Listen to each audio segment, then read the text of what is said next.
না মা মা। Hey guys, good morning and welcome back to my another daily blog. So দেখো, এখানে আমার চোখ মুখটা ফুলে ফুলে লাগছে, তাই না, সারা রাত কাঁদার জন্য। যাই হোক, এখন ওই জন্যই কথা টথা বলছিলাম না, আর চুপচাপ এই ভিডিওটা শ্যুট করছিলাম। আর আজকে অনেক দিন হয়ে গেল, তারপর আমি এডিটিং করছি। মানে কি বলবো, আমি এত লেজি, কিছু বলারই নেই। তো এখানে বাবুকে দেখো, ও উঠে পড়েছে, আমি উঠলাম মানে ওকে উঠেই যেতে হবে। সো ও উঠে পড়েছে, এখন রাধে রাধে করছে। এখন চলো, বাড়ির কাজকর্মগুলো সব কমপ্লিট করতে হবে, কারণ অনেক কাজ পড়ে আছে। এই যে দেখো, আলটিমেট আমার হয়েও গিয়েছে কাজ করা টরা, ঘরটার ঝাড় দেওয়া, ঘর মোছা, বাইরে ঝাড় দেবো। মানে এখন ঝাড়টা দেবো অবশ্য। সো আজকে বৃহস্পতিবার যেহেতু ছিল, তাই সব অনেকগুলোই কাজ ছিল আর কি। বাসন টাসন ধুয়ে নিই। ফার্স্টলি আমি মায়ের বাড়ি চলে এসেছিলাম পরিষ্কার টরিষ্কার করে গোপালকে স্নান ধান করে পুজো করার জন্য।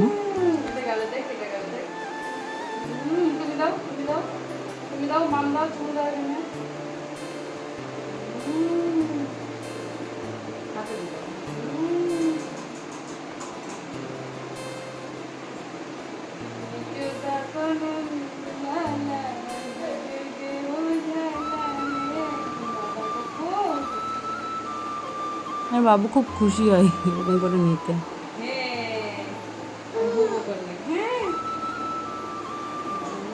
স্নান দান করানোর আগেই ওকে দিয়ে নিয়েছিলাম, আর তারপর আর দিইনি।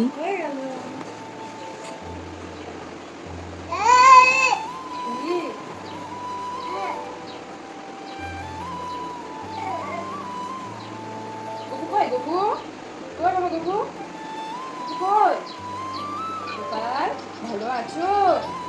কবে বাড়ি যাবা?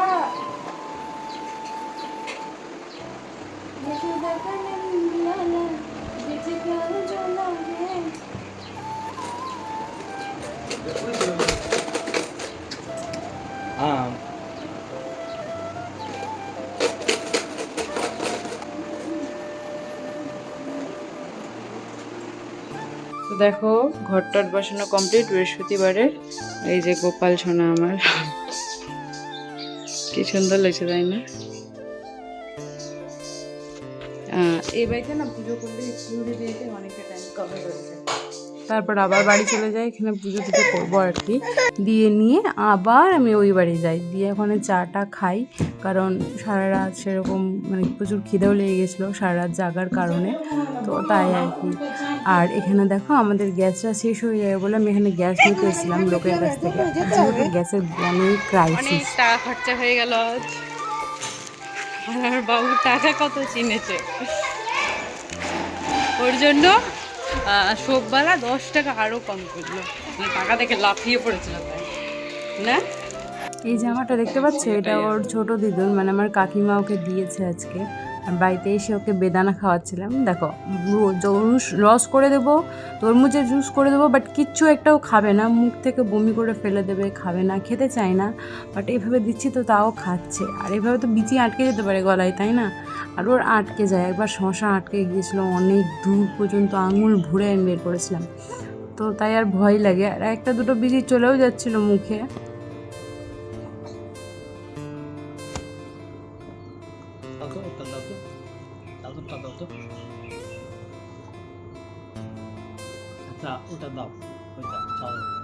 আমরা মেয়েরা বড়ই অদ্ভুত, তাই না? এই যে দেখো না, কালকেই এতগুলো কিছু হলো, তাও সারা রাত কাঁদলাম, পাশে পেলাম না, তাও আবার ওর সাথেই কথা বলছে। এখন ওর বাবাও চলে গেছে কাজে, মানে কাজে না, ওই ভোটের লিস্ট থেকে নাম বাদ হয়ে গিয়েছে, তো তার জন্য গিয়েছে।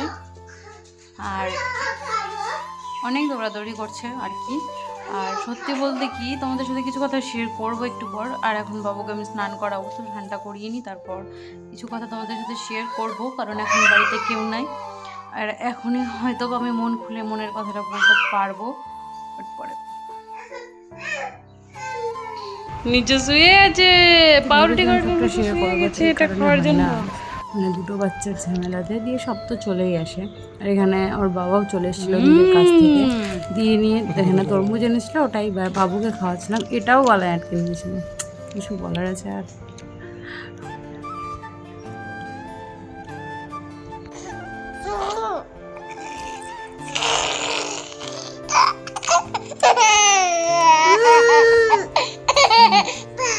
মা মাম্মা মা মা বাবা পাগল বাচ্চা। মা মা বলো মা মা মা মা মা মা বল না মা মা মা মা মা মা আমি জানি তুই খুব বদ আছিস, যখন মা বলবে তখন পাপা বলবি। মা খাবি? তো হলো অনেক খেলাধুলা। এবার বসেছি বাবুকে নিয়ে রান্না করতে, কারণ ওর বাবা ঘুমোচ্ছে আর সারাদিন রান্না করেনি, রাতে তো খাওয়া দাওয়া করতেই হবে তাই না। এইভাবে পার হয়ে গিয়েছে বাসি পান্তা খেয়ে, কারণ অনেকগুলো ভাত ছিল কালকের, তো তার জন্য। তো এইখানে দেখো ওই মানে বাবু এখানে খেলা করছিল বসে বসে, আর আমি এখানে আলু টালু সব কেটে নিয়ে আলু সোয়াবিনের তরকারি করবো ভেবেছি। তো সিলেই মশলা টশলা বাটি আমি আর কি। তো এখানে করে নেবো আগে আলু তরকারিটা, তারপর ভাত বসাবো। আর ভাতটা পরে আস্তে আস্তে হয়ে যাবে, ঝোল ফুটতে ফুটতেই ভাত হয়ে যাবে। তো তাই আর কি এখানে আগে তরকারির জোগাড়টাই করে নিচ্ছিলাম। আর বাচ্চা নিয়ে করতে তো বহুত অসুবিধা হয়, তাও আর কি ভয় তো লাগে। এইটুকুটা রান্নাঘর, বাচ্চাটাও, আগুনটাও মুখের সামনে, বাসন কুসনও মুখের সামনে। আর এখানে নিশ্চিন্তে একটু আসি কার জন্য জানো? এই যে মশা মারা ধূপকাঠির জন্য। জানি বাচ্চাদের সামনে এগুলো দেওয়া ঠিক নয়, বাট তাও কি করবো বলো, এত মশা ধূপকাঠিটা জ্বলছিল বলে এখন একটাও মশা নেই, শান্তিতে রান্না বান্না করা যাচ্ছে। আর এই যে এই মেন প্রসেস এখানেই, মানে তেলে দেওয়ার পর ছিট করে একটা আওয়াজ উঠে না, মানে যা পরিমাণে তেল ছিটকাই, আমি বাবুকে একদম সেফটিতে রেখে নিয়ে তারপর এখানে আলু টালু সব দিচ্ছিলাম। আর দেখতে পাবে মুখ কেমন করে ঢেকে রেখেছি, কেউ দেখতেই পাবে না যে বাবু আছে পিছনে। মানে ওকে এতটাই আগলে রেখেছিলাম। এখানে সোয়াবিনগুলোকে আমি ভালো করে জল থেকে তুলে নিচ্ছিলাম, কারণ সিদ্ধ টিদ্ধ করে নিয়ে ভালো করে ভেজে না করলে আমার আবার সোয়াবিনটা ভালো লাগে না খেতে। জানি ওটার মধ্যে কোনো ভালো গুণ থাকলোই না, তাও খেতে ভালো লাগবে না তো আর খেয়ে কী করবো, তাই না। বেশি তেল দিয়ে খাওয়া ঠিক না, বাট একটু তেল দিয়ে দেওয়া।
ঠাম্মার কাছে এই যে দেখো রুটি হয়ে গেছে।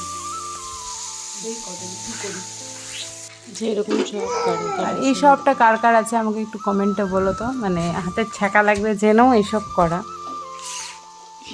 লেগেছে বহুতবার ছ্যাঁকা। তারপরে চা বসিয়েছি, বাটি আমাদের কিনতেই হবে।